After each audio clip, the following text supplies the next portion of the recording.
CJI ने एक समारोह में कहा कि मानव अधिकारों और गरिमा को, जो कि अक्षुण्ण अधिकार हैं, सबसे ज़्यादा खतरा थानों से होता है, जहां थर्ड डिग्री का प्रयोग कमज़ोर पर ही नहीं, संभ्रांत लोगों पर भी होता है।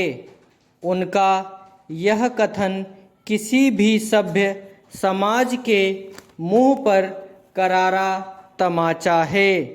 पिछले महीने केंद्रीय गृह मंत्री ने भी अहमदाबाद में कुछ ऐसे ही भाव जाहिर करते हुए कहा कि आम धारणा है कि पुलिस या तो कुछ करती नहीं या ज़रूरत से ज़्यादा कर जाती है, यानी देश की कार्यपालिका ही नहीं, न्यायपालिका भी जानती है कि पुलिस व्यवस्था कैसी है। फिर आखिर क्यों सड़ते अपराध न्यायशास्त्र में परिवर्तन नहीं किया जाता? बिहार में संगीन आपराधिक मामलों में पुलिस जिन 100 लोगों के खिलाफ कार्रवाई करती है, उनमें से 87 कोर्ट से छूट जाते हैं, जबकि केरल में 90 को सज़ा मिलती है।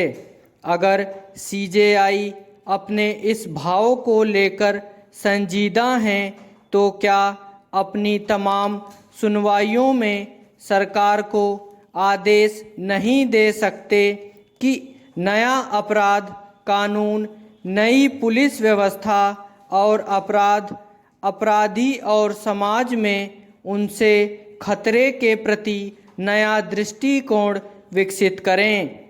सीजेआई ने यह भी कहा कि किसी केस का भविष्य व्यक्ति की गिरफ्तारी होने या हिरासत में लिए जाने के पहले 1 घंटे में ही तय हो जाता है। उनका मतलब था कि पुलिस उसका फर्जी सख्त दफ़ाओं में चालान करती है या घूस लेकर कमज़ोर धाराओं में निरुद्ध करती है या छोड़ देती है। सवाल यह है कि अगर सीजेआई और गृह मंत्री दोनों ऐसा सोचते हैं, तो यह बात मंचों तक ही सीमित क्यों है? इसमें सुधार की दशा में कुछ किया क्यों नहीं जाता? हम देश की पुलिस सुधार में क्यों पीछे हैं?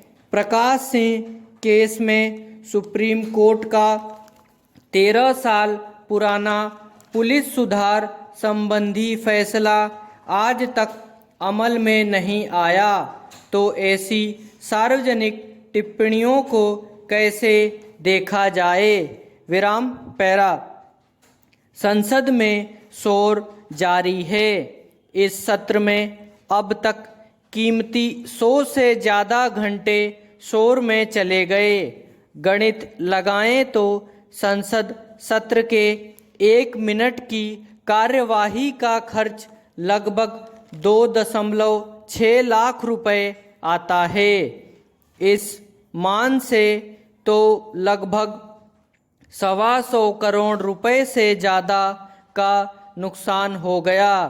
इस तरह सदन में हंगामा होना न सिर्फ करदाताओं के पैसे का नुकसान है, बल्कि लोकतंत्र के लिए भी अच्छा नहीं है। क्या वाकई सदन चलाने वालों की ये दलीलें सार्थक हैं?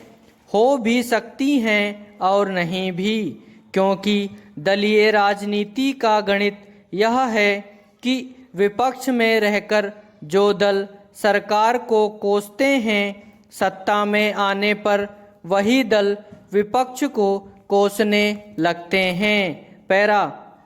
दरअसल संसद में शोर नहीं, सिर्फ मुश्किल और तार्किक सवालों की गूंज होनी चाहिए। ये लोकतंत्र का वो मंदिर है जहाँ हिसाब किताब पूछा जाता है। जब हिसाब किताब पूछा जाएगा और जवाब देने वाला जवाब देने से बचेगा तो शोर स्वाभाविक है, लेकिन हंगामा कोई विकल्प नहीं है। सार्थक बहस ही उद्देश्य होना चाहिए। जनता सिर्फ सत्ता पक्ष को नहीं चुनती, वो विपक्ष को भी चुनती है। अगर सत्ता पक्ष की जिम्मेदारी है काम करना, तो विपक्ष को उन कामों की निगरानी करने, उन पर सवाल पूछने के लिए ही जनता द्वारा चुना जाता है। सही मायनों में